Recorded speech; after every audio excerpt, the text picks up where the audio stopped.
And I will call to order this hybrid public meeting of the Clark County Agricultural Advisory Commission. It is August 27th, 2025. My name is Lauren Henriksen, and my coworker Bart Catching and I are staff for this commission and will facilitate tonight as we have not yet elected a chair or vice chair. Regular meetings and public hearings of the Clark County Agricultural Advisory Commission are held in hybrid format with both in-person and virtual participation options for commissioners, staff, and the public. This will allow for safe participation by commission members, staff, and any citizen interested in attending. So for those of you joining remotely via computer, you should be able to see tonight's meeting agenda on your screen. If you can't see the screen and have joined by phone only, that's okay, because we'll announce agenda items as we move through meeting topics. Members of the public and applicants that have joined remotely are the attendees. Other event participants cannot hear your audio unless you are acknowledged by the commission chair or staff and are unmuted. So our agenda for tonight is as follows. We'll do a quick roll call. We'll have hopefully an approval of the agenda and the meeting notes from our last meeting.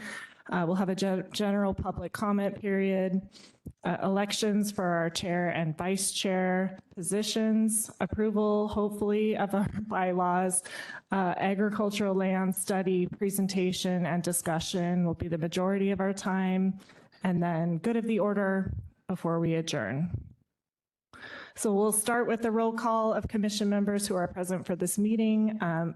Commission members, please say here after I call your name. And if you could just say the organization or farm that you're affiliated with, just as we're all getting to know each other as well, that'd be great. Zora Oppenheimer.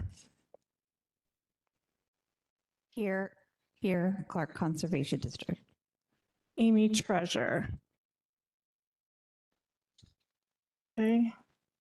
Yeah, haven't seen Amy yet. She hasn't joined yet. Okay. Rude Vandersalm. Here, Our American Roots. Thank you. Holly Hansen. Here, I'm with Second Mile Marketplace and Food Hub. Diane Dempster. Here. Mo McKenna. Here, Momo Flower Farm. Dylan Haggerty. Here, Delish Farm. Thank you. Justin Berger. Here, Berger Family Farm. Kevin Dobbins. Here, Dobbins Farms. Joe Zimmerman. Here, Busy Farms. Matthew Cornwell. Here, Clark County Food Bank. Isaiah Irish. Here, Busy Beetle Farm. Tyler Berenson. Here, Berenson Farms Northwest. Thank you. Talia Puente Fernandez. Fuentes. Sorry, Talia. Thank you. Here with Lewis and Clark Law School. And Justin O'Day. Here, WSU Extension. Okay, great. Thank you. We have a quorum present, and I'd like to request a motion to approve today's agenda. So moved. Can I have a second? I can second. Thank you. All in favor, say aye. Aye. Aye. Aye. Aye. Great. We'll work on our syncopation, but that was perfect. Okay, thank you, everyone. Your meeting notes are in the packet in front of you, and they were posted online as well. I will take a motion for approval of the June 23 meeting notes. Please say your name when you make the motion, just so we can record that. And if you have any edits or amendments, I'll take those too. Zora Oppenheimer, I move.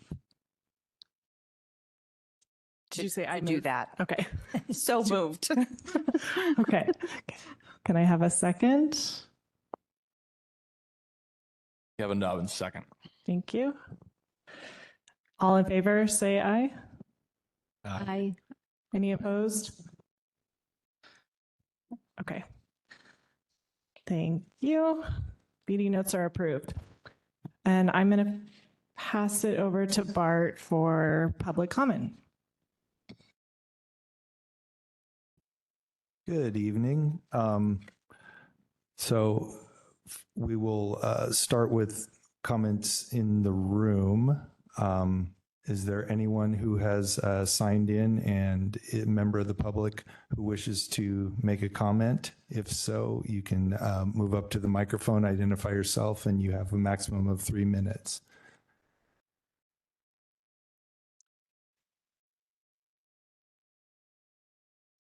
Hello. Hello. Can you push the button on your mic and move it close? Is that better? Yes, thank you. My name is Ann Foster. I live in La Center. I have been involved with the formation of an ag commission for 10 years, I believe. With the help of a few of you, we have gone through the last 10 years experiencing iterations of trying to get this off the ground. And what a thrill it was when we finally found a council to agree with us on the importance of an ag commission. So the significance of your being here and volunteering your time cannot be overplayed or underplayed. In recent year, there has been no advisory voice representing agriculture within the county government, even though there are 29, 30, something like that, advisory groups advising the decision makers. None of them represented the ag community. So I thank each of you for offering your time, volunteering your services. It's an important job.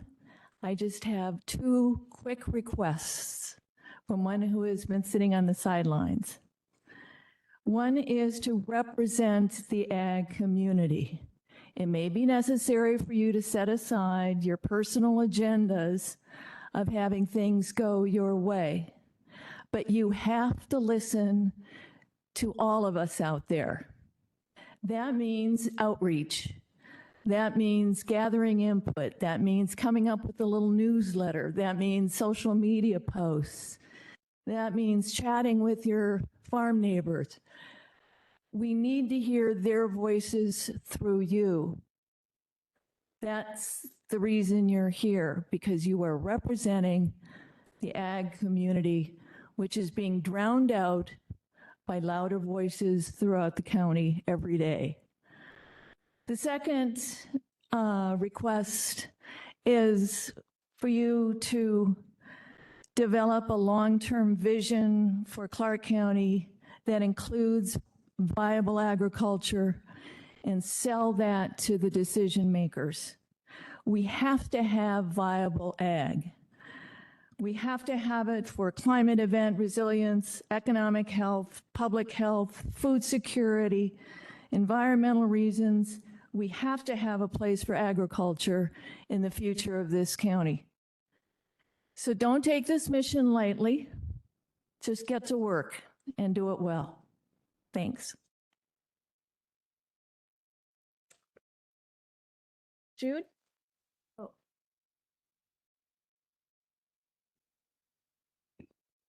My name's Jordan Heyman. I live in the Orchards area. I grew up in Battleground. I'm not from a farming background. My great-grandfathers were farmers. Both sets of my grandfathers left the farm to move to town. But during the COVID pandemic, I saw something that I thought only existed in like Soviet Russia, and that was empty grocery store shelves. And that was quite an eye-opening experience, because growing up, that couldn't happen in America. You know, our food production system was too robust, too strong for that to be possible. But now we all know that that can happen in America because it already has. So for me, I view agriculture as an issue of regional security. Not that we'd be self-sufficient in feeding ourselves entirely with the land within the county, but as a supplement and as a fail-safe.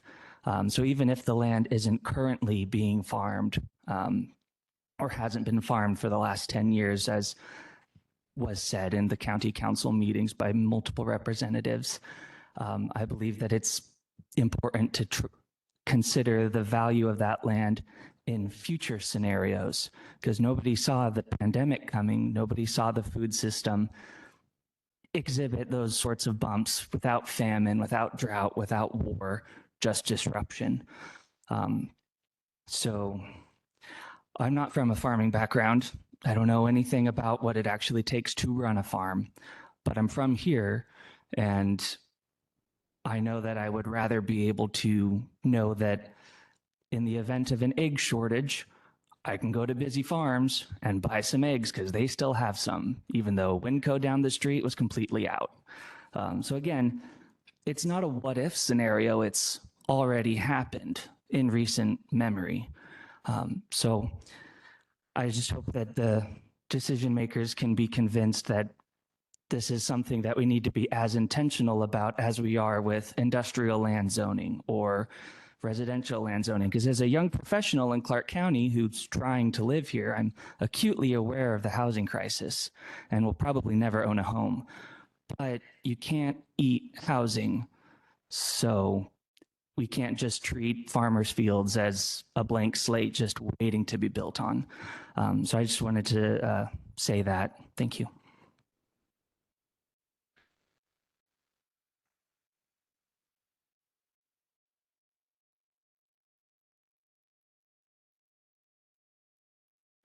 My name is Jude Waite, and my written comments have been distributed among you, so I'm not going to repeat all of them. But I have been embedded in this food system for 14 years, very focused on taking evidence-based information to affect policy and resource distribution. So I wrote a book, and one of the things I learned was that farmers are the smartest people I know. But I have to say among the smartest people, because there's always other people in the room that, like myself, that think we're smart. And I learned a lot. The other thing I learned was that there's like extremely high turnover here, which isn't reflected in the data. But Anne would know. She's a one-person farmers market farm incubator, really, you know, for people getting their food to people that are hungry, whether they're hospital consumers or food stamp spenders with their cash match at the farmers markets and other outlets that are really make the food go further. So we've been through the pandemic, and we have farmers still doing it. Thank you. And we have another crisis on our hands with the recent egg shortage, the loss of federal funding, the disruption of the markets. So when I say we need people who are on the hungry side of the spectrum, voices, labor voices, diverse voices in this room on some level, somehow, that reflects the need to think of the food system as a whole system and acknowledge that we need different ways of intersecting and meeting the market. So for example, the food bank and other food assistance programs have been big markets for a lot of the micro farms here. And if that goes away, which it is, and it's going to get even worse. So you can see that the food banks are going, oh my gosh, what are we going to do? Because we don't have this funding, and people are going to be more in need because they're being kicked off of their whatever support they might have for basic living. I think that's just really important. And so obviously this is one of the recommendations that any kind of research or understanding of the system would say. It's like, we need an ag commission, we need farmer voices at the table, we need to center those voices and those needs for all scales. And I'm probably time. Is that my time button? Great. So you'll be hearing from me again, and it's really nice to meet you all in person.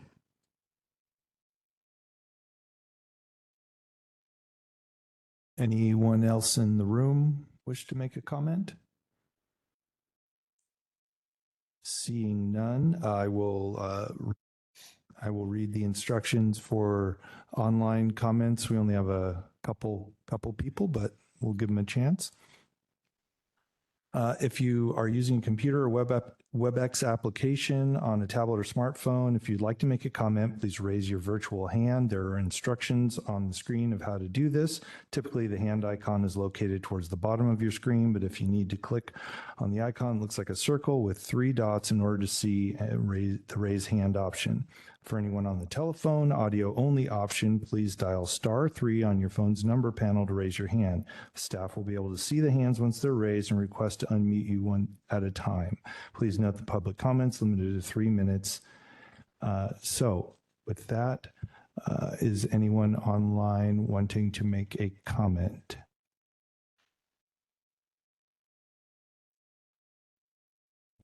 Seeing,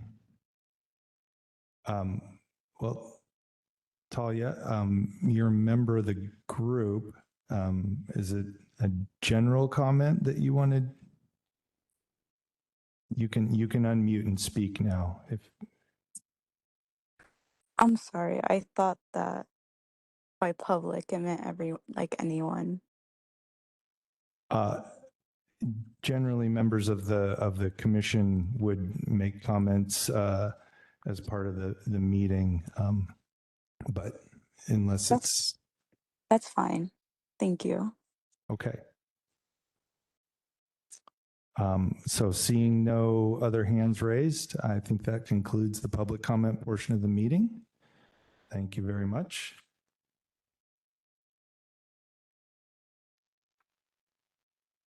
Okay, and now Bart's gonna run over here, right?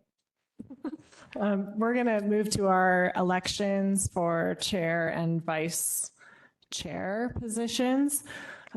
We have 2 people who are interested, who have submitted in writing that they're interested in the chair position, Mo McKenna and Joe Zimmerman. Yep. So because we have more than one individual interested in a position that's technically a contested spot, which means that we have to have a full vote, not just a voice vote. And we also would need to start with nominations for that, even though we know you're interested. So to bring this on out, we would need someone to offer a nomination for each of the individuals separately who is not them. Can I ask a question? Yes. Are there any volunteers for the vice chair position Yes. who are Yes. not the 2 people that were just mentioned? Right now, we were going to tackle vice chair second, but that's a good question. And right now, Justin is the only person who has indicated interest in vice chair.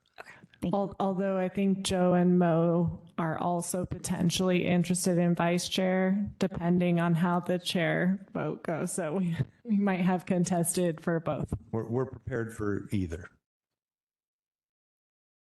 But let's start with chair. So do we have someone to nominate from the floor? Nominate Mo.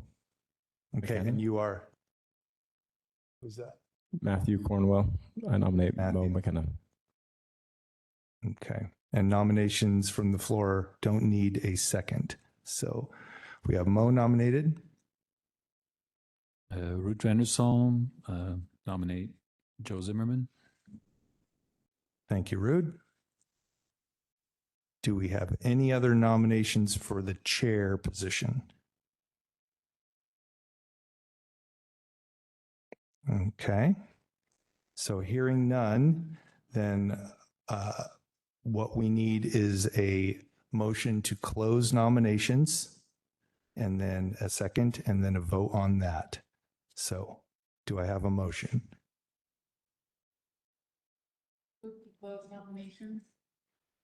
Yeah, there you go. Second, Zora. Okay, Diane has moved to close nominations and Zora. Zora has seconded that motion.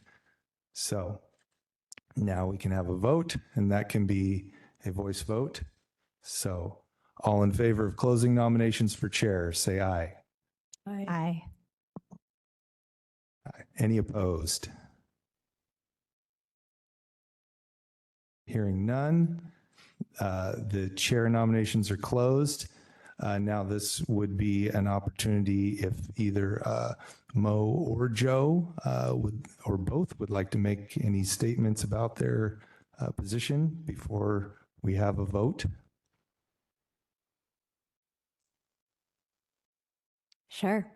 Joe and I are buddies and we're going to remain buddies. So I feel like it's okay to either way we win. I'll just mention my interest in the role really quickly.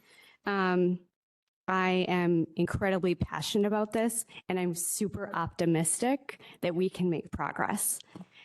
Reading through the 2009 report in preparation for this meeting, I felt so frustrated at what little progress has been made, but we did make progress on like the first thing that they recommended, which was to get an agricultural commission.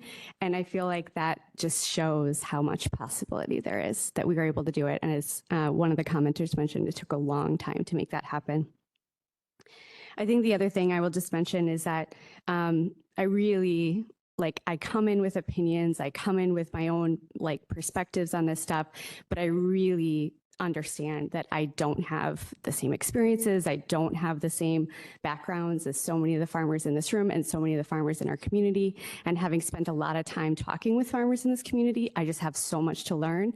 And I just don't think that we're going to be successful as a commission if we don't really harness the community voice in order to make recommendations for the council. I think that that's critical and something that I definitely have experience in doing real advocacy and farmer engagement work in this community. And finally, I'll just say that my time is super important. I believe that all of our time is super important, and I just want to run a tight ship. Thank you, Mo. Joe, anything to say? Well, I guess the only thing I'd like to say is, first of all, thank you guys very much. This is, I'll put it this way, speaking for my father, who of course isn't here, this is historic. My dad's been farming here since the 70s, and Clark County's never, I'll put it this way, Clark County's never really cared to ask their farmers what they really think. And I guess the thing that, the thing that I would say is that I'll tell you right now, Mo may be a better director than myself. I know she is. She's better organized than me. I would say, folks, that the thing that I would look to do is to represent all of the agriculture in Clark County. Please understand, I'm not perfect by any means, but our farm, if you go back historically, what we've done, since I've been born is, we've covered just about every corner of agriculture except for dairy and fruit, and tree fruit. Clark County still has an awful lot of animal agriculture. We still have awful lot of hay, grain. We still have, sure, we have direct veg, we have vegetable operators and stuff like that. And of course, we have organic growers and conventional growers and things like that. And the thing that I would encourage people to consider is all of that is important. We can't, and the thing that I would encourage people is just to remember, you can't say, well, yes, I want to make agriculture go forward in Clark County, but only if it's organic vegetable production. And it's like, well, No, we've got to represent all of agriculture, even the whopping two cow dairies that are still operating in Clark County. We've, both of them have to be represented. Hint, hint, wink, wink. But we really need to represent all all brands of agriculture, flower farms too, by the way. Yes, and that's about it. Thank you, Joe. So with that, unless there's any other comments from the floor or questions for the nominees, seeing none, looking around, so we can have a vote. And well, you don't want to vote? Well, if it was uncontested, then we could do it a different way, but we have to do it this way. But I get the sense that no one's going to take it personally. All right. So with that, the way that good old Robert's rules requires us to do this is we have to have an up or down vote on each person. And then Lauren and I get to tally the votes and then tell you who wins, even though you guys can do the math yourselves. So Mo went first, so we can start with Mo. And what we're going to do is just read a roll call and everybody will say yes or no for that person. And then we'll do the exact same thing for Joe, and then we'll be done and we'll know. All right. Now we're missing one person and we have 12 people. So we could have a tie, and then we'll cross that bridge when we come to it. Okay. So I will read. All right. So we are voting yes or no for Mo.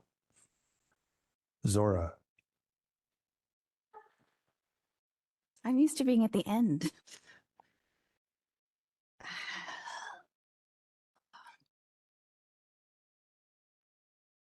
Yes. 1 second.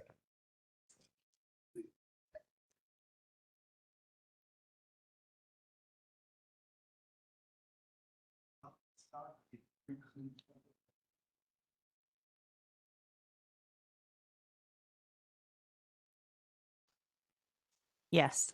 Now, our astute legal counsel, reading the room better than I did, brought up a point that is not precluded by our bylaws because we haven't adopted bylaws yet.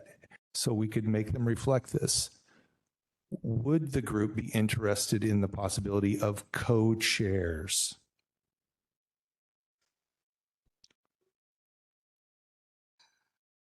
No. Okay. It's a joke. Okay. Okay. It's just a thought because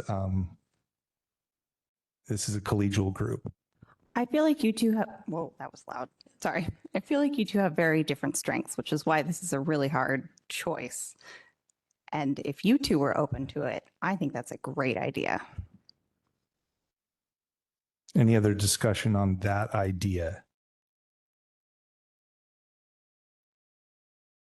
I'll just make a comment that I work with both Mo and Joe, and I think I would echo what you're saying here, that it's perfect complement of one another's strengths. So strong support for the co-chair. Christine, could you speak on what that means? Kind of how that affects things down the road? Well, if we knew how everything affected everything down the road, life would be a lot easier. I would suggest in a co-chair situation that they alternate who presides over a meeting, because that would be hard for two people to do at once. Other than that, you haven't adopted bylaws yet. So I haven't thought about how that would affect bylaws and what happens under the bylaws. Do you have a specific question? Well, you brought up makes a lot of sense. And that wasn't even what came to mind, but just in the duties, flipping through the bylaws and what the chair's supposed to do. This isn't our day job. Is it something where they can break up the duties between themselves and one does 1 through 5 and the other does 5 through 10? Or do they both maybe need I to should have input on every item? Yeah, I don't know where those are. Oh, good. Thanks. It seems like all the things on this list could very easily be either moved back and forth or done jointly. Yeah, a lot of things I think can be done jointly. They can talk about who the committee chairs should be and agree on that. They can prepare meeting agendas. One person drafts it and the other person talks to them. I don't see where these duties generally would be required to reside in one person only, though in general, I think there should be one person presiding over a meeting. And I would suggest if they're going to be co-chairs that they alternate that. So that being said, that changes something you do personally to something you do together. Does that still sound enticing? So from my perspective, Joe and I have worked together for a long time, and I feel like we actually worked well together because we have complementary strengths. So I see that most likely the day-to-day, we would kind of find where we fit our strengths in, but in terms of individual meeting facilitation, that seems fine. For me, also, Joe was just saying to me, like, we are both farmers, which means we're really busy. And I think that that feels good, that if it had to be virtual some night, that Joe could be in facilitating in person. So. Right. And in fact, I would follow up on that and say, maybe it could potentially set a very good precedent that, a co-chair. In fact, I have another commission that I'm on for the county that a co-chair would probably be real good because our chair has been out of the country for a while, state, I guess. But yeah. This is Holly. I have to say, for the most part, I think it just gets things more muddy and more confusing having two chairs when we have a chair and a vice chair already set up as structure. Owning a business 50-50 with another person, I experience this on a daily basis. So I know both of them, love them both. I'm sure they both do a great job, but I think we should pick one or the other.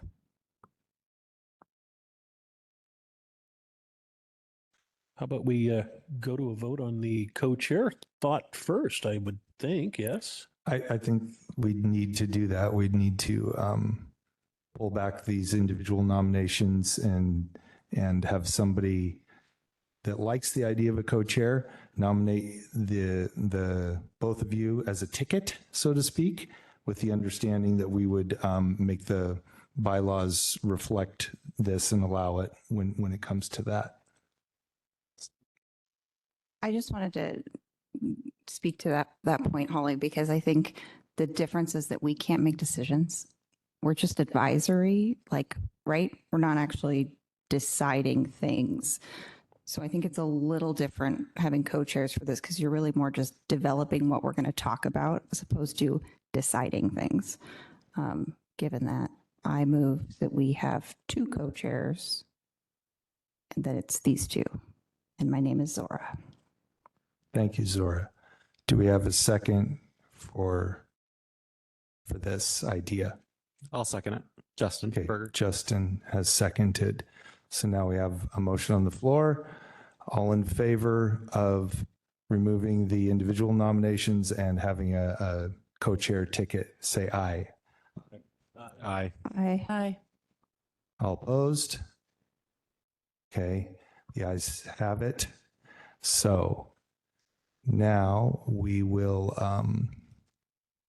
vote for the dual ticket of Mo and Joe as co-chairs. Yeah, the Mojo ticket. Yeah, coming up with it right now. And we will do a roll call since we're already set up to do that.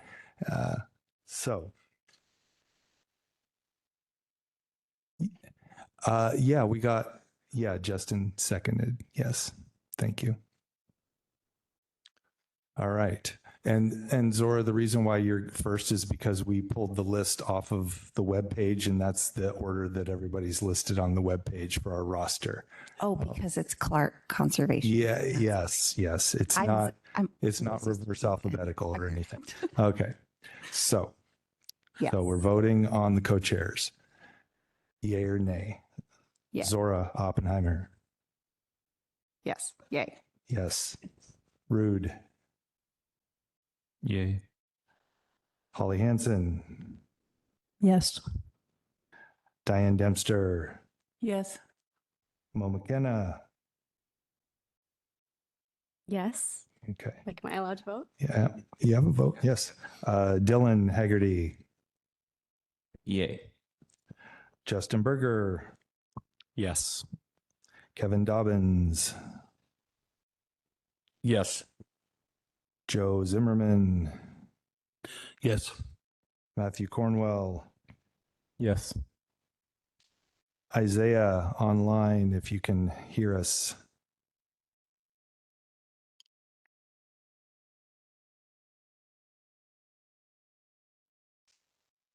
Isaiah, can you unmute? Well, if he chimes in, then, oh, there he is. Okay, that's a yes. And last but not least, Tyler. Yes. Rude, you said yes. Okay, thanks.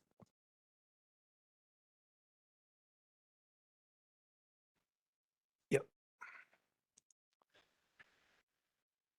And for those of you who might be wondering why Talia did not vote, she's one of the ex officio members, so we're only calling the members who are voting members. That's a good question. And Justin O'Day, yes, as well. But we have another Justin who is a voting member, so. All right. And so, Lauren? 12 yeas, no nays. So we have co-chairs. All right.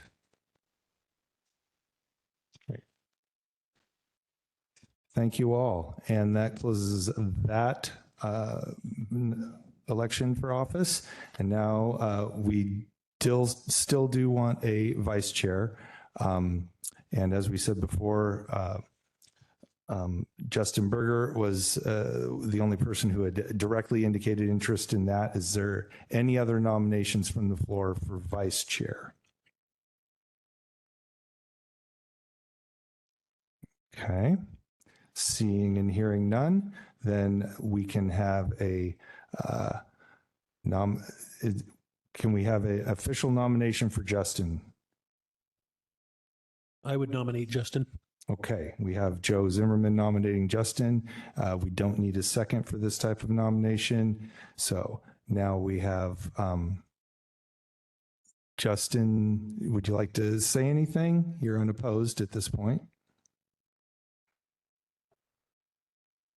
Yeah, I'll just mention I've worked with both Mo and Joe in a very similar position of supporting them as they're a leader of an initiative.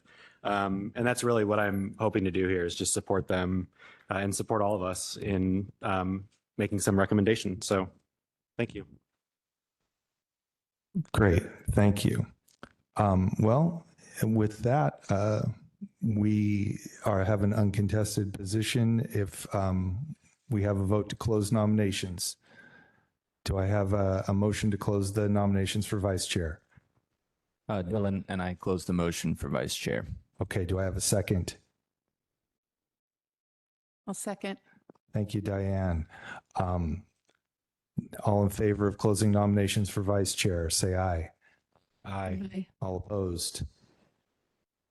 And the ayes have it. So now we can vote for vice chair. We are voting for Justin Berger for vice chair. All in favor? Aye. Aye. All opposed? Congratulations, Justin.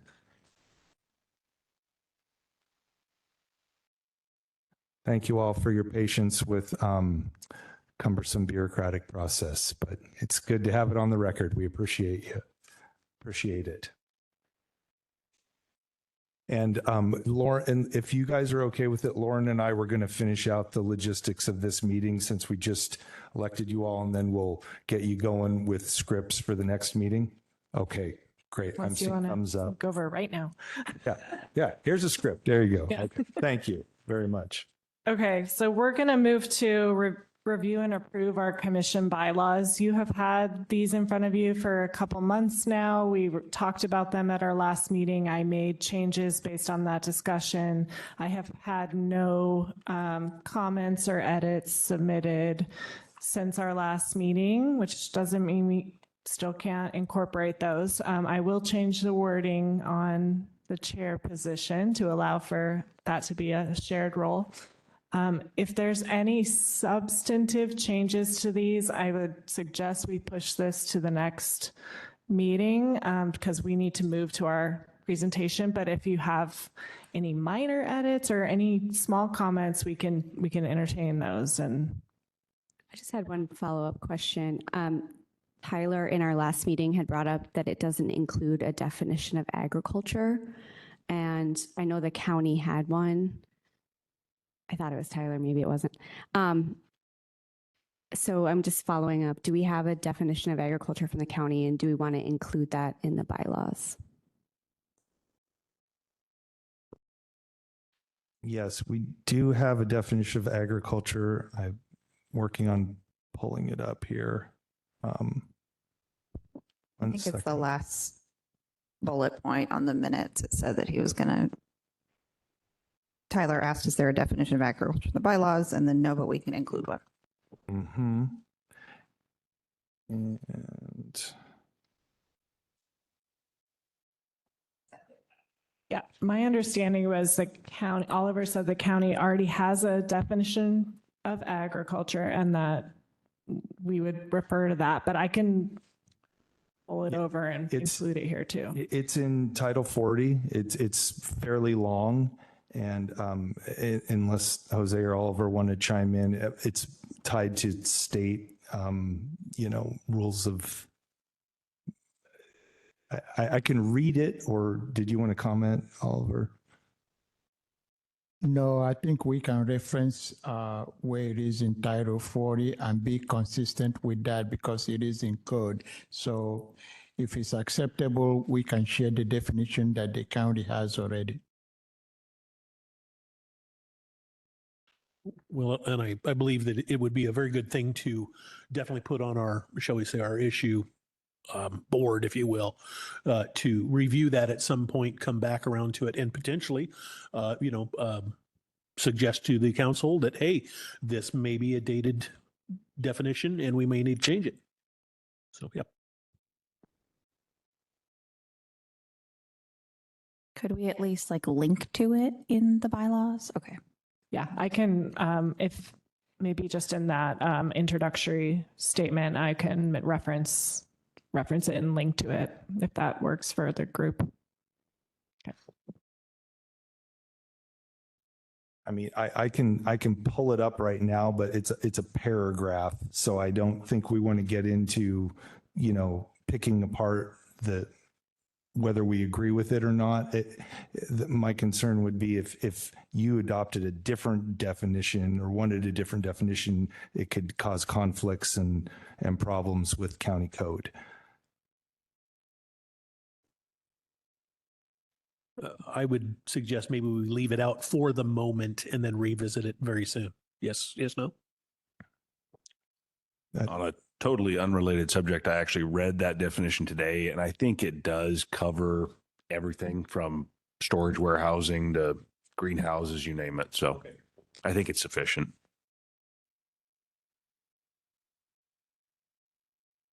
Okay, is there any other discussion own bylaws? And if not, could we have a motion to approve the bylaws with those two changes? Does that work? Yeah. No. Ruud Vandersal, motion to approve. Okay. Do I have a second? Second. Okay. All those in favor say aye. Aye. Aye. All those opposed say nay. Okay. And the motion passes. Thanks, everybody. Thank you. We are now going to move on to the agricultural resource land study presentation. Oliver Oriaco and Jose Alvarez from the Community Planning Department will provide the initial comments, followed by additional information from the consultant. So I will turn it over to you, Oliver. Okay, thank you, Laura, and members of the commission. For the record, Oliver Oriaco, Community Planning Director. What I will do is just provide a quick overview of the agricultural land study and the fact that the council approved undertaking this study, and as a result approved bringing Eco Northwest and Triangle Associate to do the work for the county. So I think the purpose of today's discussion with the commission is to really go over the state requirements of agricultural land study, but more importantly, to build a shared understanding on the foundational elements of designating agricultural resource lands. And two, to discuss and explain state requirement and local context. In addition to that, the purpose is also to review approaches by peer counties in the state. As you all are aware, there are 39 counties in the state. However, not all the 39 counties are required to fully plan under the Growth Management Act. However, we will review approaches that other counties have taken in conducting very similar study. And finally, identify key decisions ahead that Clark County will face as we proceed with this study. So, sorry, that's my phone. I think with that, we can say, why now?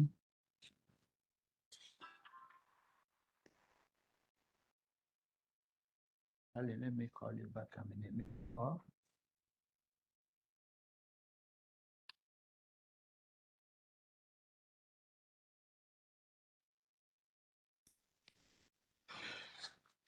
I apologize for that. So why now?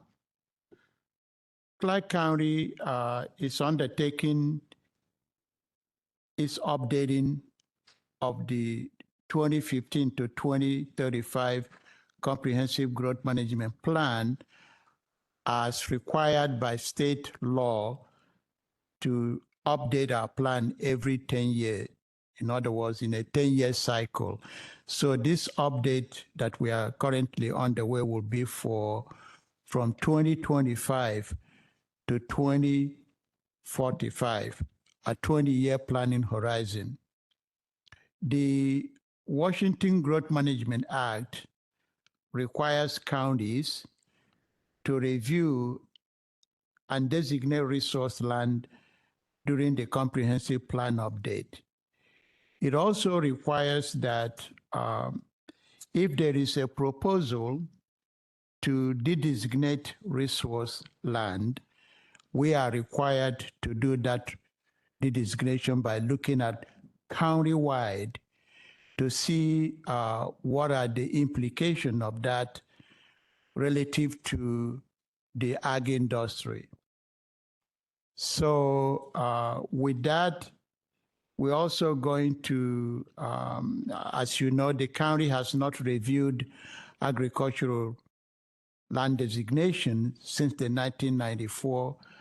And because of those requests or the fact that the county is facing pressure from 2 municipalities that have proposed inclusion of ag in their UGB, this becomes a priority for the council for us to undertake this effort. So that's really the background I wanted to provide and the purpose and why now. So with that, unless you have a question for me, I will turn it over to Barrett. I think what I would like to say is that Eco Northwest is a firm that we have worked with before. I think some of you may be familiar with them. Triangle Associate will focus on public engagement aspect of this study because that's the key. You are a body that they will be interviewing as well as other stakeholders. So we want this to be very inclusive effort in terms of public engagement and public participation. So we're happy to have Eco Northwest and Triangle Associate on board to help us do this work. So Barrett, I'll turn it over to you. Thank you, Oliver.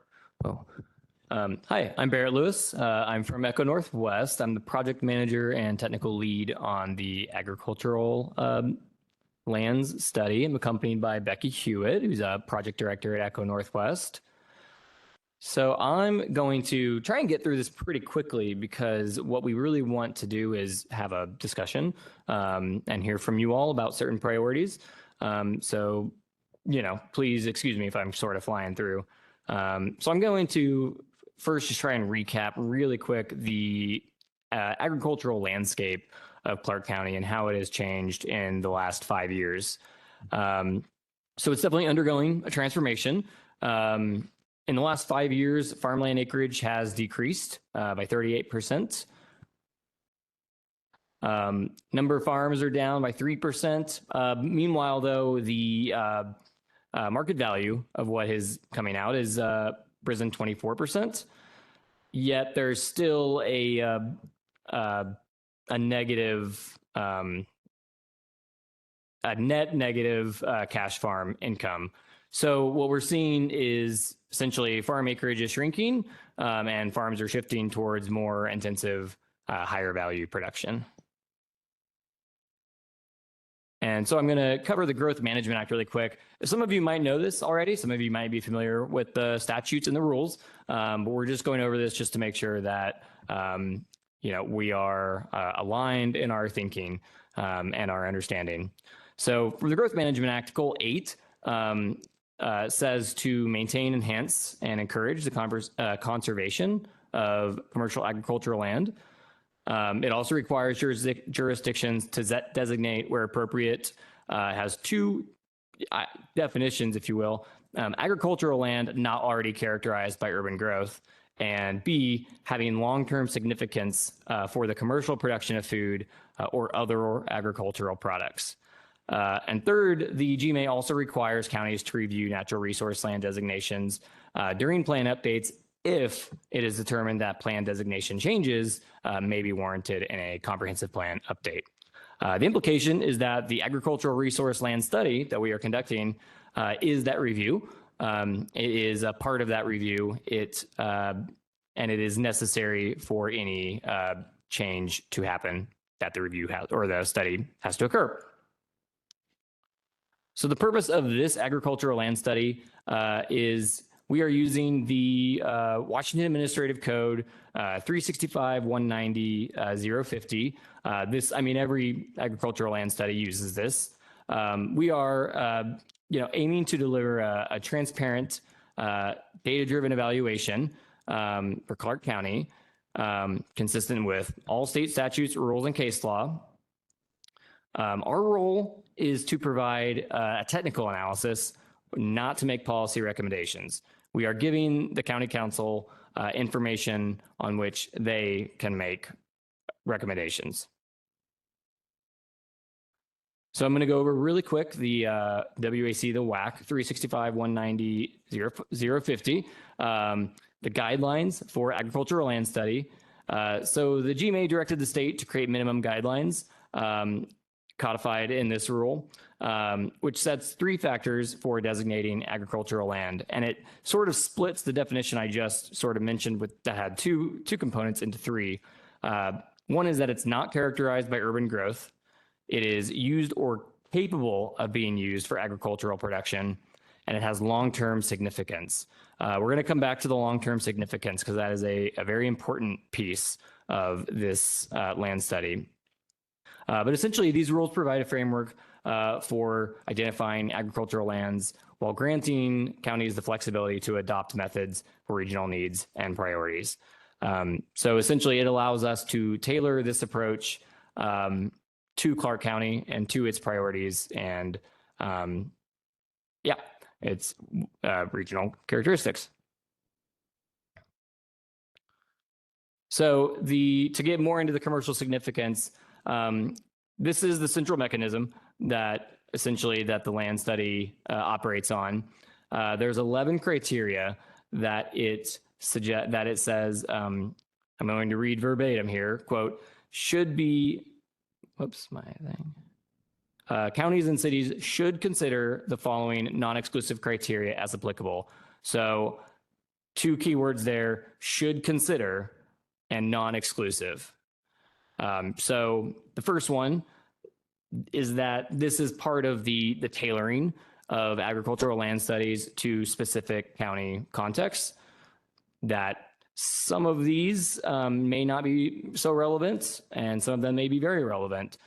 And this is what we're pretty much talking about today, which I'm going to get to that in a few slides to start that conversation. Non-exclusive means that we could go more than this. One thing that has come up that we've heard is food security. That is actually in subsection 4 of the WAC code, is listed as a potential criteria that we could do an analysis on. So, I mean, to group these into, I'm not going to read all 11, but essentially I would say there's about 3 categories here. There's physical viability, which is soils and parcel sizes. There's development pressure, which is proximity to the UGAs, nearby land uses, development history, and there's economic and infrastructure factors, access to market services, public services, and tax status. How we define, measure, and prioritize these criteria is the central question for our methodology and for our discussion today. I'm going to go over really quick, a quick survey of peer approaches. So we've done, a research into what other counties have done, how they've conducted their analyses, and we have categorized them in about 3 different ways. So 3 approaches spanning from quantitative to qualitative, with a hybrid model in between. With the quantitative scoring, it's scored criteria. Some of it is explicitly weighting, some of it has assumed weighting. And in the end, it produces a numerical index of commercial significance. So purely data-driven. We have a qualitative framework. So this is policy-based criteria that guides designations without formal scoring. So descriptive, essentially. Then we have the hybrid models. This is data-informed analysis and summarized descriptively. The range of approaches, these approaches range due to the flexible state guidance of local context. So there's no single right way to do this. So that's, again, reinforces that we need to build the best process for Clark County. So we're going to talk about our approach at a super high level. And essentially, so these rules provide a framework for identifying agricultural lands while giving flexibility. State law requires evaluation of all lands that may be capable of being used for agricultural production. So we are going to establish a study area with some designations outside of agricultural designations, because if land can be used for agricultural production, but is not currently being used, there's a chance it could fall outside of that designation. So we need to expand, have a broad lens for our study area. As we narrow down our methodology, we reach agreement on how to operationalize these commercial significance factors. We conduct the analysis and we return the results for review. So obviously, three-step process, super simple, of course. And next up, we have preliminary feedback. So this is the core of what we want to talk about today. I know I just went over that very quickly. So if you have any questions, please, this is the time to talk about those. What we want to hear today are your perspectives on those criteria for commercial significance. Which seem the most and the least relevant as indicators of commercial significance? Are there other indicators that the county should use? So again, keep in mind the should consider part of the WAC code and the non-exclusive part of the WAC code, which would be the second bullet. So so we have the 11 criteria on there. So can take a look at that and reference that. So I'm going to go ahead and turn it over to questions. Can you define availability of public facilities? Yeah, so this is where interpretation comes in. I would say that what you are seeing, these 11, phrases, is about what the rules provide. They don't provide a lot more substance than that. So we are looking at a lot of survey or a lot of peer reviews. Public facilities generally to us means roads, and some interpret it as distance to infrastructure. But there are differing approaches to this where some confuse, or I wouldn't say confuse, but some use infrastructure, sewer and water for public facilities. Some use it for public services. So that's one thing that would be, useful in our discussions is perspectives on that. Access to roads, and we're not in Okanagan County. You can't go half a mile without hitting a road here. Yep. One thing to add with that's probably the most critical is the availability of irrigation. Okay. We turn down land all the time because you can't grow anything on it. There's no water. And of the available land in the county, that makes it a lot more appealing. So great, thank you. We have seen irrigation also brought up in one other study. So that was another non-exclusive factor that I saw in one study. I have a question about tax status. So is it just land that's zone agricultural, or is it rural, or land that's being used for agriculture but not zoned that way? How are you defining that?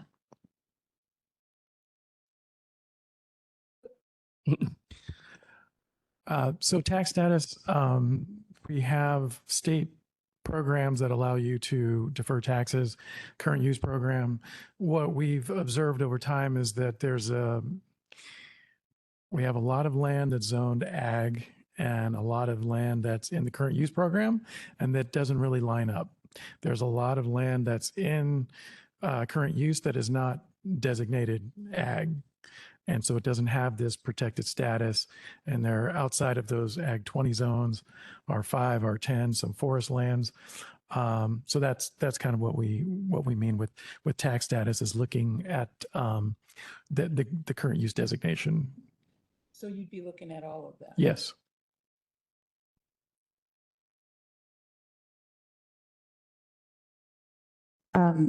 Zora Oppenheimer, something to consider is the density of ag parcels around the other ag parcels.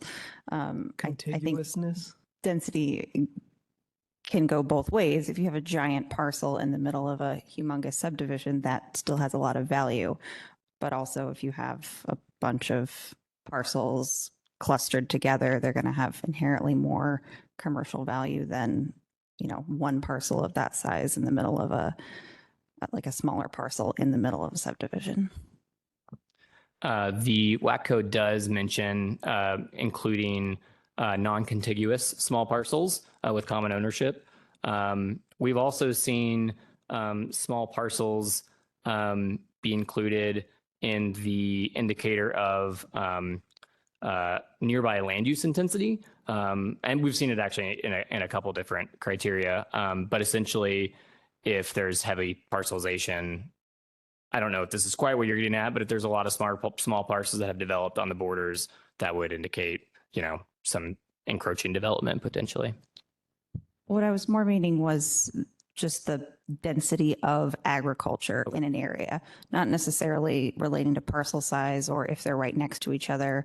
But like, you know, Philida Serra area has a whole bunch of ag in it, for example, in a more dense clusters than in another part of the county. It's not the only place in the county, but as an example. Just to clarify, you're speaking to like an economic cluster, like there are a lot of farms in a small geographic area. Is that what you're thinking about? Or a lot of, like, are you thinking about the concentration of different farms or just that there is a lot of farmland? A lot of farmland. So density of agricultural parcels, irrespective of how they're broken up or if they're, you know, contiguous or not, or if they're owned by the same owner or not, it's easier to farm. You know, even if there's a couple houses in between, it's easier to farm in that setting, right, and therefore more commercially significant than it would be if you're a parcel surrounded by a subdivision, for example. So I would think that that would be a factor for conservation. And Zora, if I could continue on that, at least I believe what you're getting at is you may be in that South Ridgefield, Serra area, and you could have parcels that are Ag 20s. You could have parcels that are rural 10s, rural 5s. And of course, I mean, they're all contiguous and they're all great soil. Yeah. I'd like to just add something to this topic, though. So something that I've noticed happen in our county is that there's like a domino effect happening with development, though, where this gets developed. I mean, you can see it when you drive through Ridgefield. It's really clear, right? Where a property gets developed and then the next property owner is like, look, development is encroaching, de-designate our farmland. Look, it's, you know, development's encroaching, de-designate our farmland. And it's also driven through like real a lot of ag land speculation, right? Where the next farm next to the development then goes and is sold to a commercial developer for a lot of money. And then they lobby to, you know, make this happen. So I think at some point you have to look at that and say, well, we're not going to have anything left if we only look at the nearby development. And there is something to, I think, going back to, you know, the commenter who was talking about food security, when we're thinking about urban agriculture, when we're thinking about connecting people to the land and the long-term viability, it is going to be more difficult for a farmer to farm that land. And I think there is incredible public good in keeping those pockets of farmland that are left where there's a lot of development taking place. And so I do think that has to also be part of the story here, because we've had a history of a lot of development encroaching on farmland. That's the way that we've chosen to develop.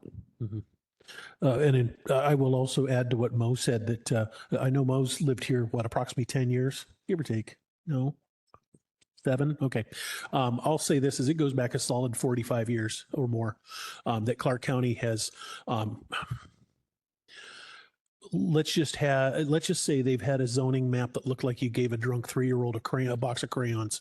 In fact, I have it on record that there is a person, a farmer in the Serra area that was asked back in the late 1970s, what do you want to be zoned? Yeah, they just came to farmers and started asking, what do you want to be zoned? I'll do 5s. Okay. And so if you look at a map of Clark County, the zoning map of Clark County, there is no, shall we say, little to no reason for where and why the zonings are where they are. It really came down to farmer by farmer and landowner by landowner. And I think that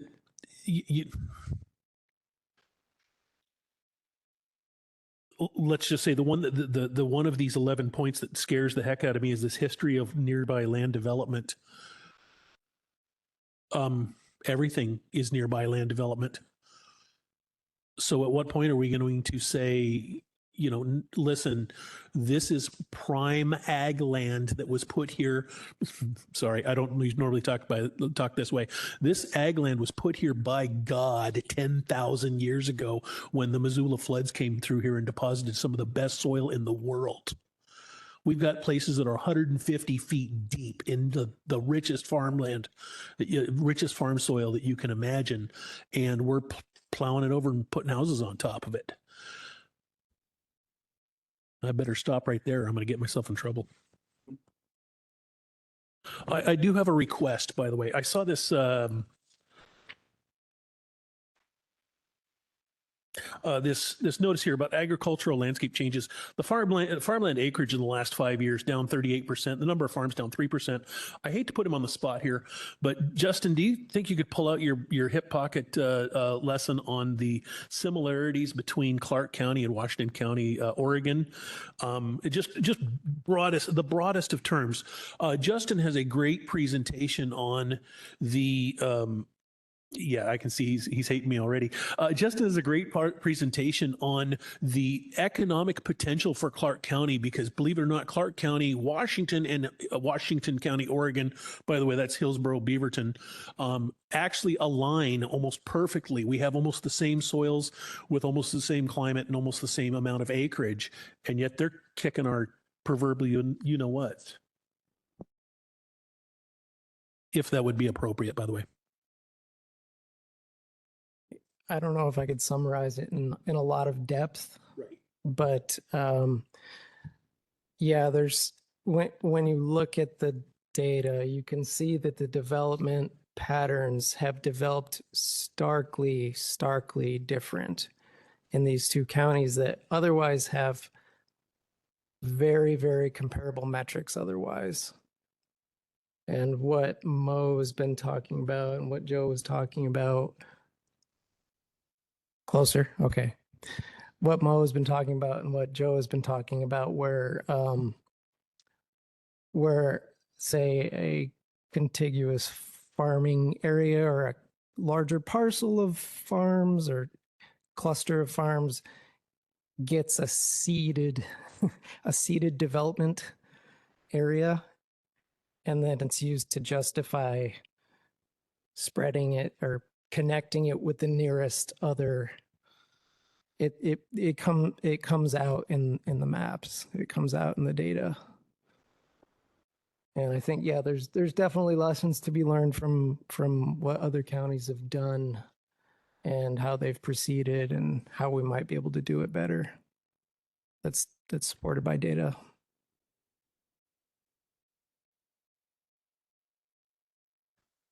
I'm just kind of curious, you know, with the involving the tax status, the parcel sizes, things like that.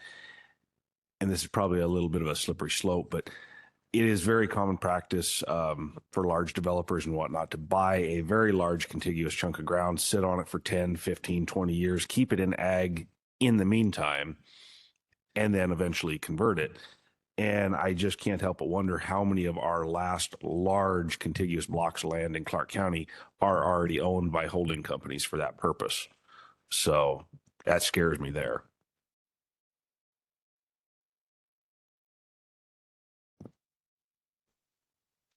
So I had a question. You had mentioned sort of broadening the scope of the study to include other designations. I'm curious if that means, well, to give a little context here, like I saw the number in terms of 38% of acreage being lost in such a short period of time. And I don't know if it was a coincidence or not, but the picture on that page is actually my farm. And I received an enforcement letter for those very greenhouses just this month. And so like the timing of it was just so, I'll say bizarre. Yeah. And so I'm curious because there's obviously the zoning designation, but there's also overlays like riparian habitat that prevent or limit the ability to farm it. So I'm kind of curious if that's included in the study. We're still developing our methodology. So that's, I think, something that I'm glad you put that out there so that we can definitely consider that. I think that there is some language about critical areas, but I'd have to look into that more. But I think that's good. And I hope we didn't violate any copyright issues with using your. You'll be receiving a letter. Thank you. Yes, but I think that's a good point. In your study, will you be looking into, how infrastructure changes, things like that affect what we do? We've been running into a problem with roundabouts. We're bigger than the roundabout. City of Camas just put a 12-foot approach in on one of our fields. I don't own anything that's less than 12 feet wide. We had to come in off somebody else's property, and it's just. Kevin, can you say that a little louder? I can't hear you over here. Is there going to be are you guys going to touch on how infrastructure affects agriculture? The roads that are built, the standards that are used don't fit us. And we've had to cut down fences, take out curbs. I'm sure Tyler has the same thing. It's whose mailbox do you kill this time? Do I take out the car? Do I wreck the tractor? It's becoming a big issue. Yeah. Can I just ask a quick clarifying question? Is the issue like curb to curb width of the road? Is there, is it the lane width? Like what if we were to try to hone in on what the specific issue is that affects, what I'm hearing is farm vehicle access to your property. Is it, I'm assuming it's not just right of way, it's how the street is designed. Not to pick on Camas, but that's been the most relevant recent one. We had a 30-foot approach, could get everything in and out of there. And in their planning process, they proposed a 40-foot approach. And when it was done, we had a 12-foot approach. The width of the entrance, yes. The main entrance to my shop and office, if they were to put curb and gutter in, I'd end up with about a 20-foot wide approach. When I come in with a combine, I'm almost 100 feet long, and it just doesn't work. And I got a million things to do, and sitting around and complaining about that to the city isn't. And that's a city problem, not a county problem. But we see it in the rural end, the roundabouts, the turn lanes, the divided medians. My daughter went out on 502 the other day. She was 15 feet wide and had to go back into Battleground, find a place to turn around, come back at 15 miles an hour and not get killed.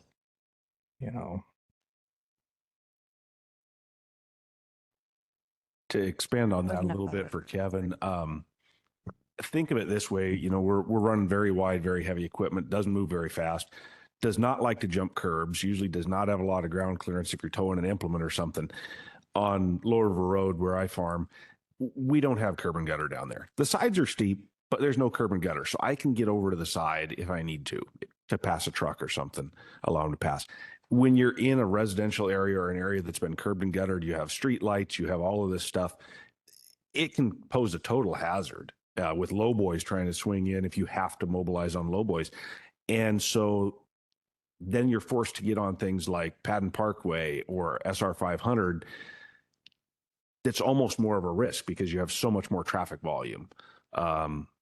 There's probably really not a good answer for it.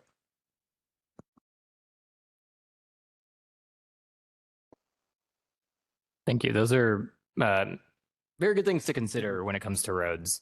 A lot of times with roads, we see proximity as just sort of a general thing. So I think getting into those details is very interesting to look at.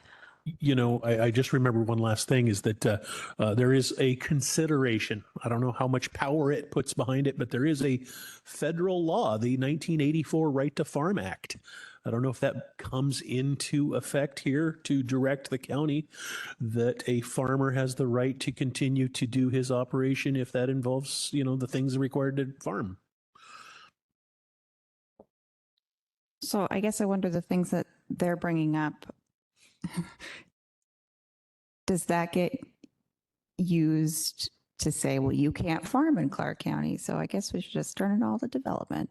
Like, is that, I mean, I don't agree with that, but I think what it says to us is we're the ones hanging our liability out there, because if somebody hits us, very seldom are we in the wrong, or are we in the clear.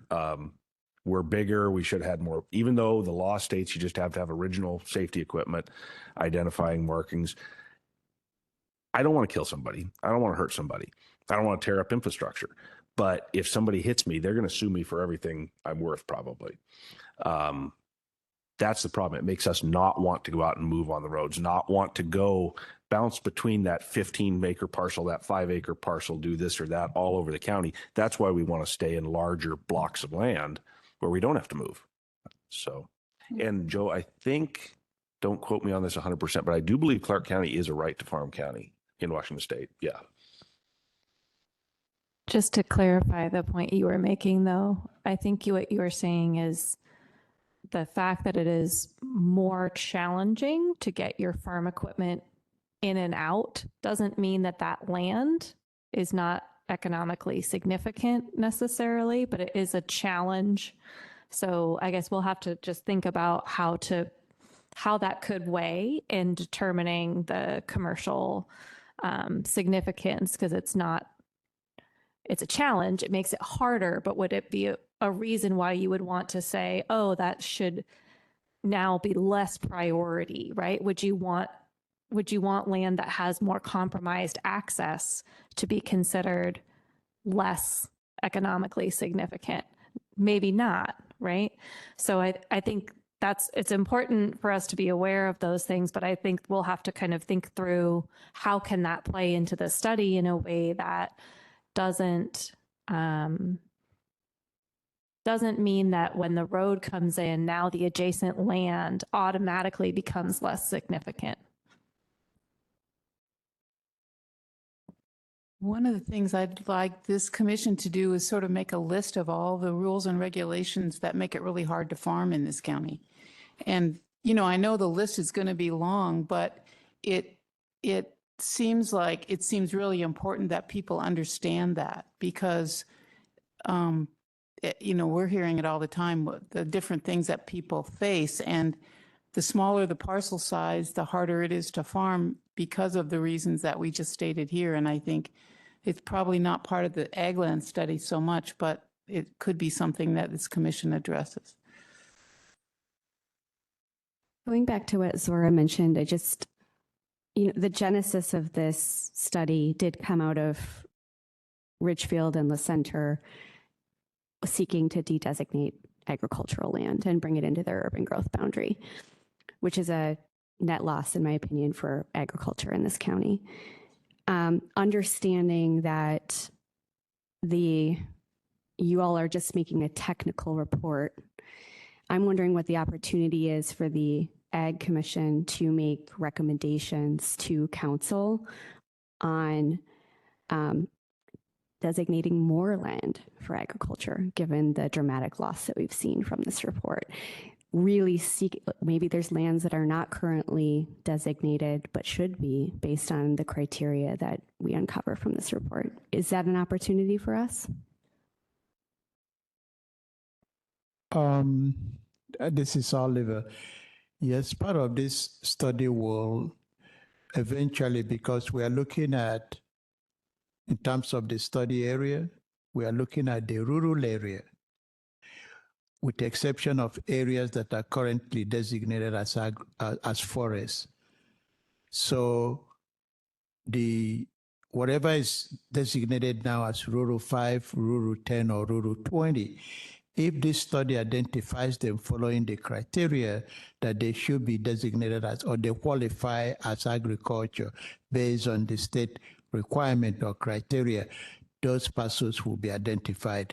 Then it will be up to the council what decisions that they will be making. But if that's the outcome of this study, that is something that you can be making a recommendation as well, because you're going to review this study as well. So, but I suspect that this study is not just limited to vindicating what was previously designated as ag. This is open now. So it's likely that additional area may be identified to be designated as agriculture. And then you're going to hear from those property owners who may object if that's the case. So, but we want this to be very inclusive. We want to follow the criteria wherever it lists us.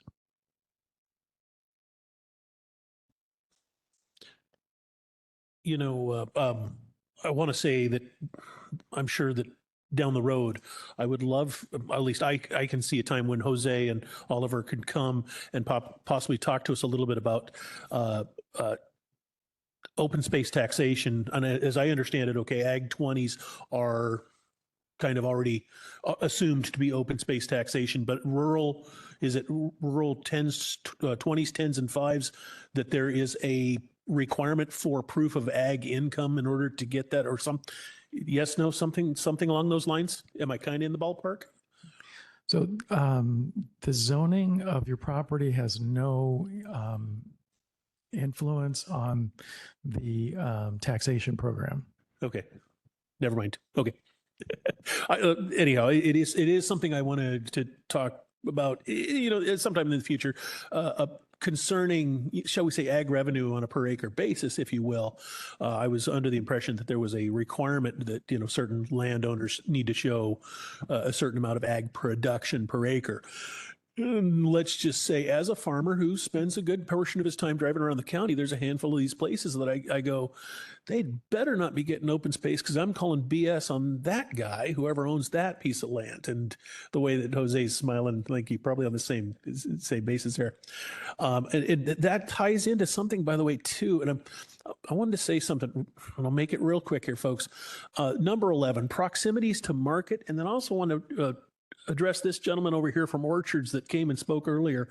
I was just interviewed by the Reflector newspaper here just yesterday, and I laid out a quick little math problem. And I said, okay, a couple years ago, we heard that from the Surgeon General of the United States that said that in the American diet, they're suggesting approximately 1/4 pound of red meat a day. It was just kind of a, you know, Surgeon Generals, you know how they are. It's kind of average this. Anyhow, now we can argue at length you know, whether we should or should not be eating red meat, whatever. But if we assume, let's just turn the population of Clark County down to 500,000 people. It's a little over 550,000, but let's assume 500,000 people. That's a demand of 125,000 pounds of red meat a day. If I remember right, I worked that out. That's 46 million pounds plus, 46 plus million pounds of beef annually. Now, I'm not saying that Clark County should, you know, become just a beef producing county. That's not the point. But I'll tell you this, proximity to markets, folks, the markets are living next door to us. At Busy Farms, we have 26 neighbors, if I remember right. I think that says something for ag in Clark County.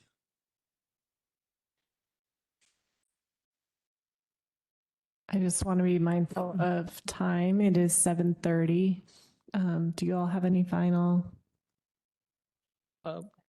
We have one more slide, yeah, which is just the next steps that we're taking in this analysis.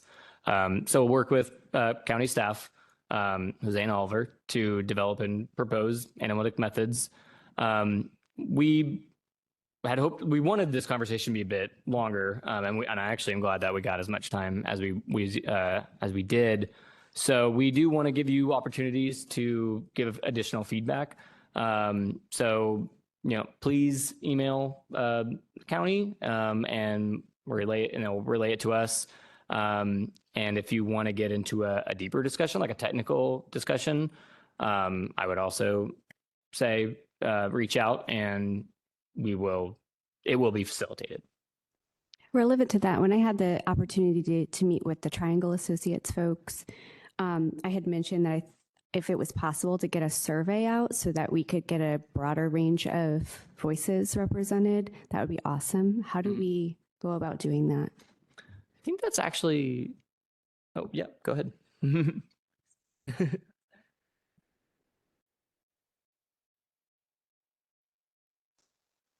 Yeah, I think that's something that's we're going to be having a discussion with Triangle tomorrow to check in on our next steps. We're looking at having an open house, I think, at the end of September. And so, yeah, getting public feedback and having a survey is something that's on our list.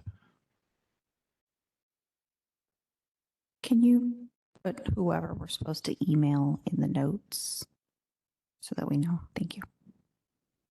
Sure. Yes, happy to do that. Yeah. I want to make sure. What was the question, Zora? He just said to reach out if we had things. And so I just wanted her to put whoever we're supposed to reach out to in the notes because there's a lot of people and I don't know. We can send an email out. It'll be coming to me, but yeah. Thank you. And just not to undercut Lauren in any way, but if anybody else has any comments along these lines, absolutely bring it up right now. We're here talking, so nobody's kicking us out of the room if somebody has something else to ask.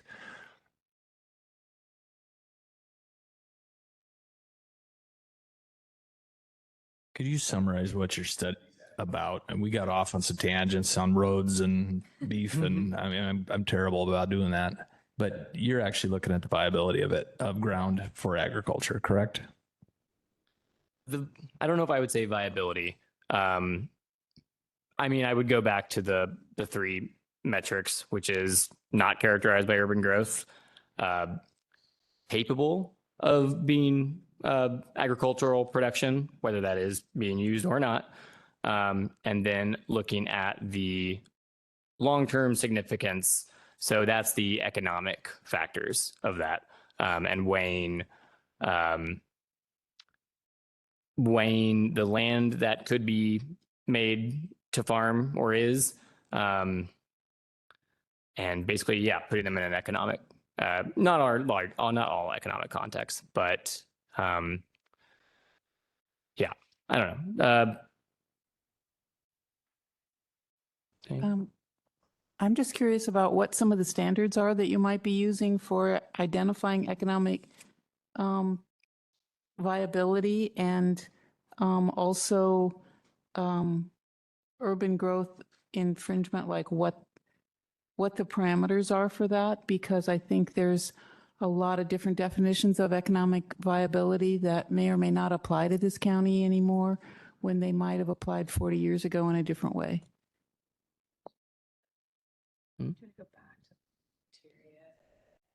Yeah, I'm going to go back to the. Could I jump in here? Yes, please do. Whether land has long-term commercial significance for agriculture, I think is what you are maybe condensing into the shorter verbiage of economic viability. And in the prior slide, there were 11 factors to look at to determine economic viability or long-term commercial significance. Plus, I took down notes on about 6 additional thoughts, areas of interest that people had, things like, well, is there irrigation available? And how about food security, density of ag lands, and some other things. So that is what is meant by long-term commercial significance. If you can define that in a short sentence, by golly, I'd love to see it. In my time working on this and reading the case law, I have yet to see that short, concise, few word, really clear definition so that if you see it, you know it. And that is what I think your collective wisdom will help the county figure out. What do we see here with regard to those factors? Do they make a difference or do they not make a difference? And some of them I think are really tricky because, well, in some ways, a factor can show that land might be agricultural, have long-term commercial significance. The same factor can be used to show that it doesn't. So many things to think about. And no clear answers, especially from the beginning. Sorry. I guess, sorry, if I can just sort of clarify sort of where we are in the process so we have what's in the statutes and rule right now. And then we have what we've heard tonight and we have whatever else you send Jose's way in the next, I don't know how long we'll give them, but week or whatever. And then Barrett and the team at Echo will work with staff to try to take the little snippets of text that are in the state rules and your input and try to say, okay, given all that, how are we going to operationalize something that leads to a map or some kind of information that can help council decide which areas are important to designate for agriculture? So the next step, I think the next meeting where the Echo Northwest team will come to you all is with a proposed, what might that look like? Here's how we're thinking we would do this. Here's what we think these words mean in Clark County. Here's the ones we, based on what you've told us, don't think are really worth including in the analysis because you told us they're not really relevant, like proximity to a road. Like maybe we don't need to have distance to a road as an important factor here, but maybe we do need irrigation. So we would bring something back that says, given all of that, here's an approach we think is consistent with state law. It aligns with these factors. And if we're deviating from them, we have a good reason, and it's based on y'all's expertise or other input we might get from the community. And then this is how we're going to take that and do the analysis. And then, so you would have, I believe you will have another opportunity to, when there's sort of a draft proposed more detailed approach to say, yeah, that makes sense. Or like, ooh, are you sure you want to measure that thing that way? That data is garbage. So it's not the only bite at the apple on the methodology, but it is important in helping shape a draft that makes sense to you all. And yeah, that is right. That the next meeting we will be showing proposed methods. So we plan to be here next time, proposed methods, and then a third time where we show general results. What are the public meetings for? Are you asking questions? Are you?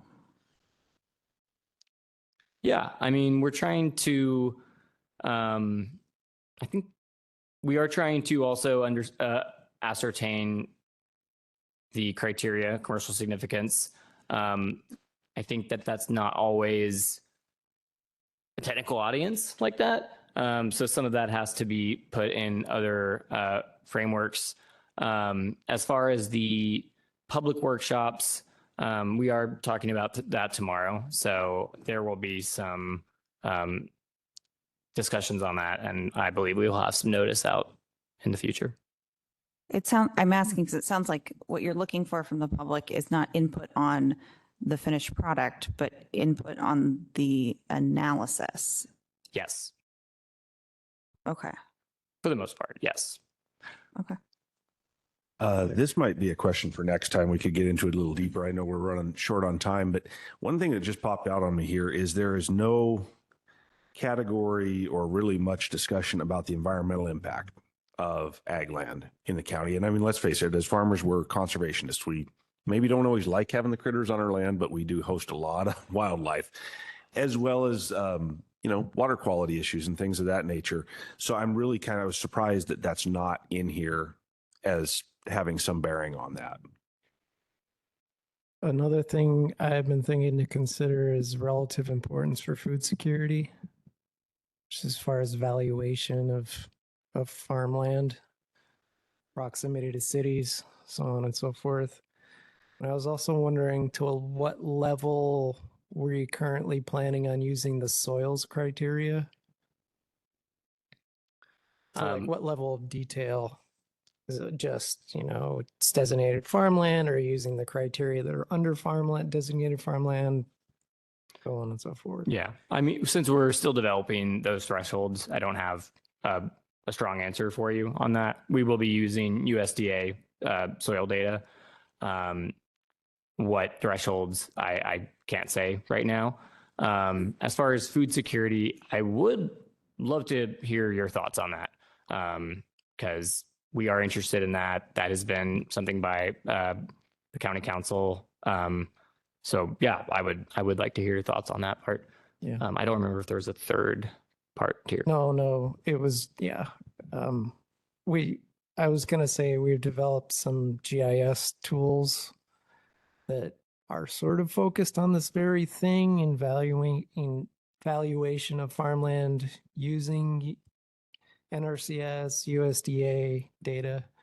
So I'd be interested to talk to you about that further. And I am a GIS analyst. That's why I have a computer that is out, too large. So that would be an interesting conversation. I would like to have that conversation. Okay. Okay. And I think for both of the two things, well, actually all of the three things that got mentioned recently, if you have additional thoughts about how you would measure that, right? Or how would you, based on what you know of the soils in Clark County, do you have thoughts about groupings that make sense, or thresholds that make sense, that are relevant here, given the soils that are here? And then for importance for food security, what does that mean to you? What kind, proximity to cities? Is that straight, like just any closer is better? Is, how do you think about that? Not that you need to design out the whole methodology, but if you have more thoughts about, like, when I think about soils, what I think is important is this. When I think about food security or proximity to market, what I think about is this. This is what matters to me about access to the market or food security. So I think any additional sort of detailed thoughts you have on that, those are all helpful to us in figuring out how to get from like 3 words, to a GIS methodology that is appropriate to Clark County's area. I want to mention one thing on the food security bit. It's interesting because I may see it like on the reverse side of it. I farm about 30 to 45 minutes from the closest grocery store. And so the food security to me is, we have people that come to our farm directly for fresh fruits and vegetables. And so in some cases, it's like being further away from the city is helping with food security, so that you don't have folks who otherwise wouldn't have a source of fresh, produce.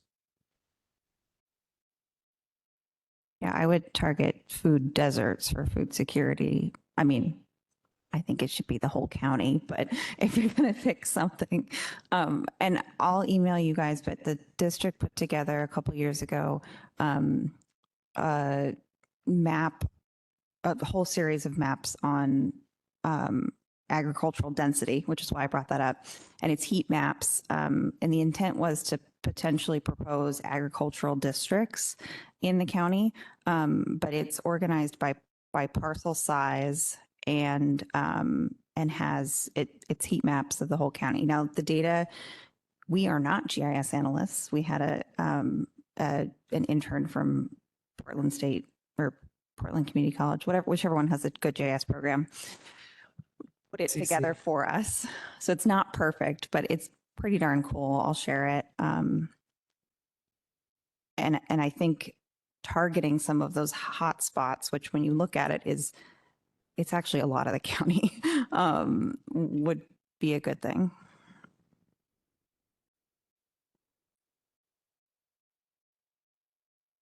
Just to say that into the mic, if you have resources that have been mentioned tonight, your presentation that you've given, your GIS maps, if you feel comfortable sharing them, please do send them to Jose and we can take a look and see if there are things that we can glean from them that might be helpful for this study. Can we go into more depth, like during the interview, the 60-minute? Yeah. Yeah, definitely. I could do that too. Yeah, could do that. Speak up, folks, if you have something to say. I'm ultimately curious on the term of this designation. Is this something that can be changed again in a 20-year landscape review again? So this is only a 20-year span on these designations. How does that work as far as the future is concerned from this moment?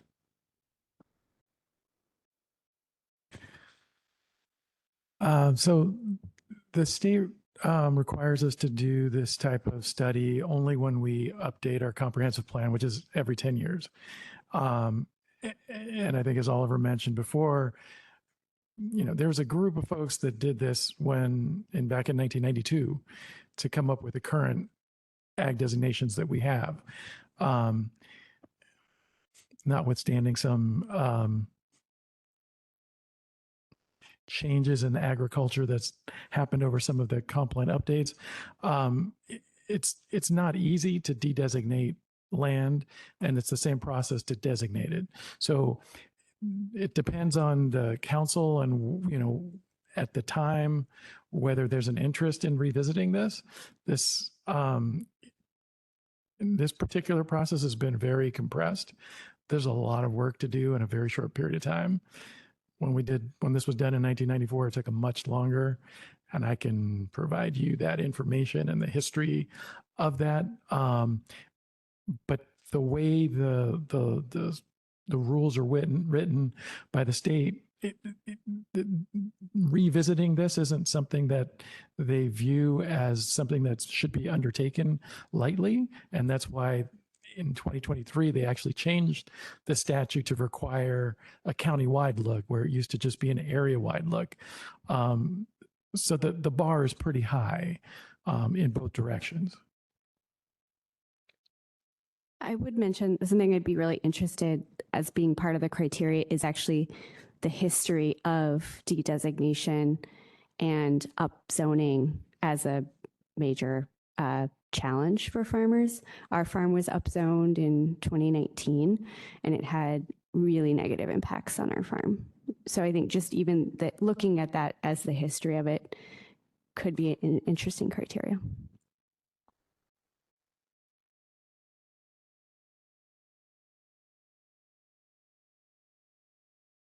Yes, we have a documented paper that we can share that talks about some of the history of the designation of ag, and typically the changes when we expand the urban growth boundary have been 2094, 2004, 2007, and 2016. But yeah, I can provide that information. Can you send that to everybody? Cool. I would love like a land use policy for dummies, because I feel like I know more than just your average Joe walking around, but this is not my area of expertise at all. And there's so many consequences of what we're talking about that I feel like I do not fully understand. And I would love more info on that.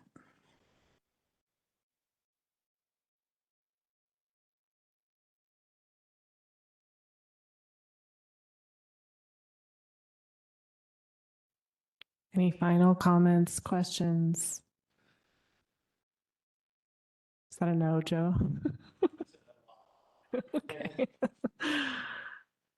Okay, let's close out the presentation portion. Thank you for being here and for your time. Did you have something to say, Oliver?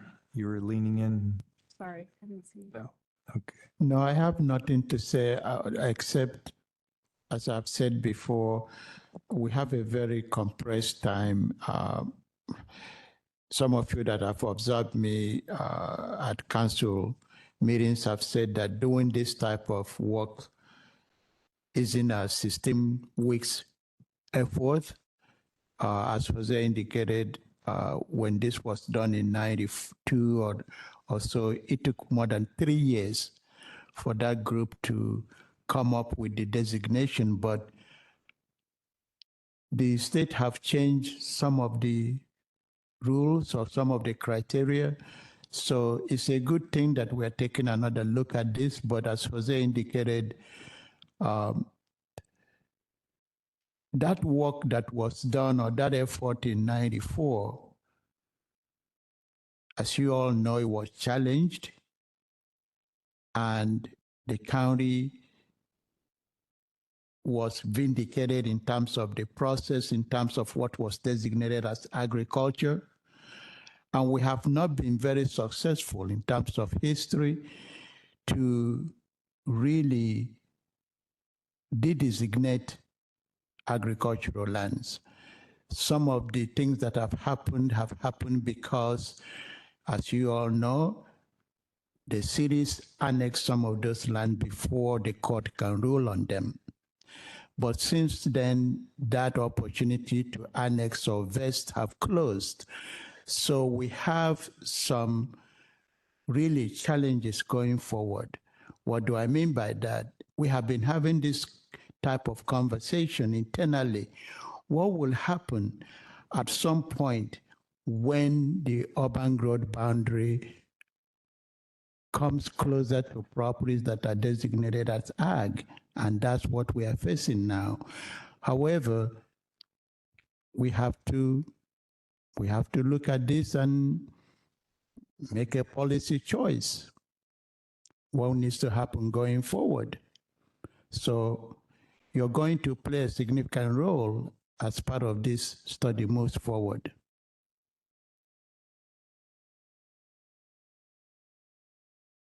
Okay, thank you, Oliver. So we'll move to the good of the order portion of this meeting. Are there any topics for future meetings or comments, announcements from commission members for the good of the order?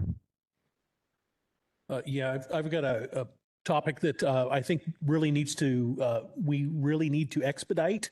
I was just made aware that there are a number of horse boarding operations that are being essentially pressured by the code enforcement of Clark County.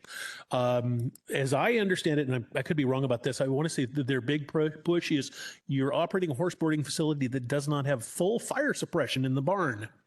Yeah, and I hear that there's at least one operation that is being fined currently $1,000 a day and has accumulated over $100,000 in fines already. And I think that I think as a commission, we need to kind of get out ahead of this. Obviously, there's nothing we can do about it today, this moment, but I think the next meeting or handful of meetings, we definitely need to be talking about that, possibly bringing them in as, to tell a little bit about, what is going on, maybe reaching out to code enforcement as well to hear their side. And then, of course, advising the council on what should or should not be done going forward. Thoughts?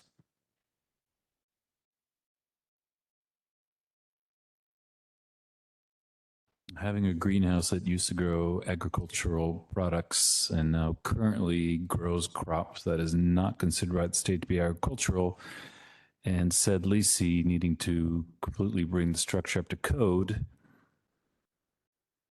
Yeah, this makes it really tough. But part of it is, it would seem like it's agriculture. If, stalling horses is considered agriculture, then it's an agricultural structure.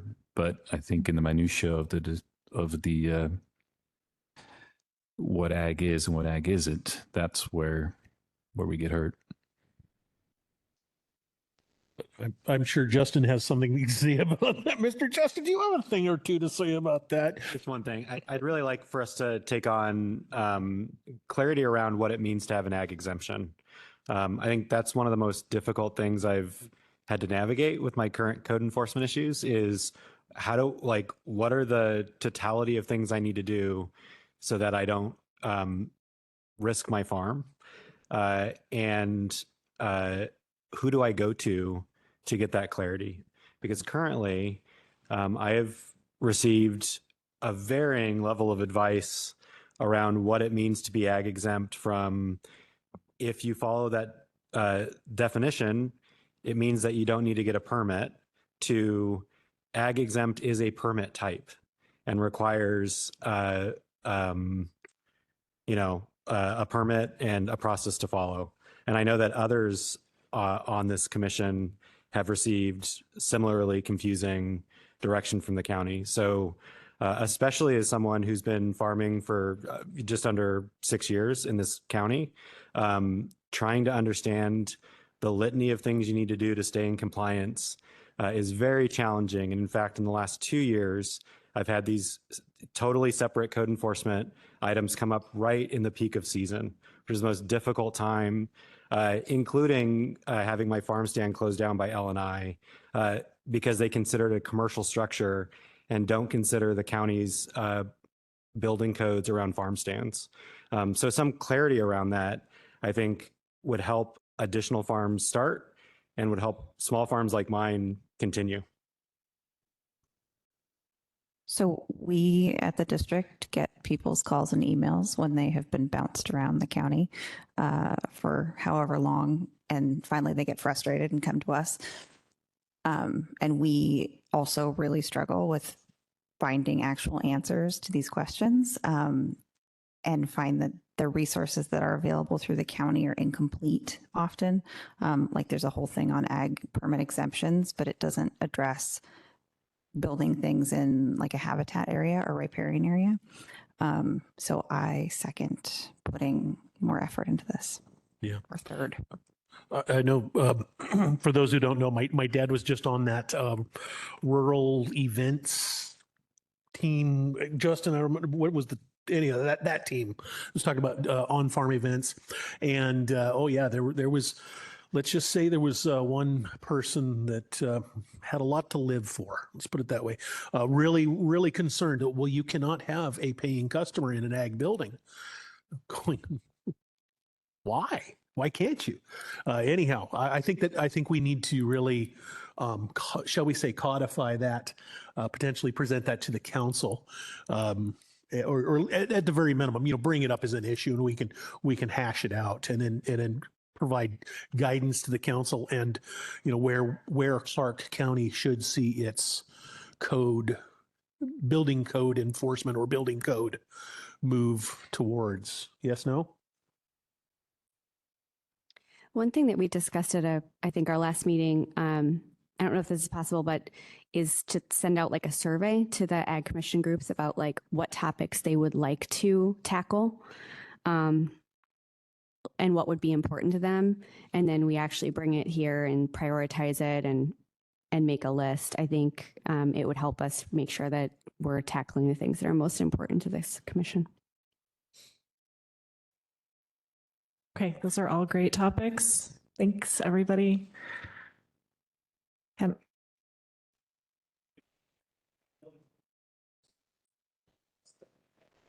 It's noted, Joe. Noting also the time. Can I get a motion? I think Chris sorry. Cook had something to say. I'd like a pay raise for every time the county has considered what is meant by an ag building and what should be exempted from building code. Just saying, it's been talked about before, and it will continue to be talked about and should be, but it's been around.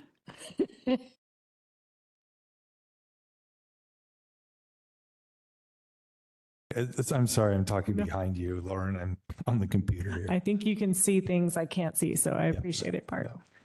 Anybody else? I don't want to shut anybody down before. Okay. Okay, we're open for a motion to adjourn. Motion to adjourn. Okay, can I get a second? Second, Zora.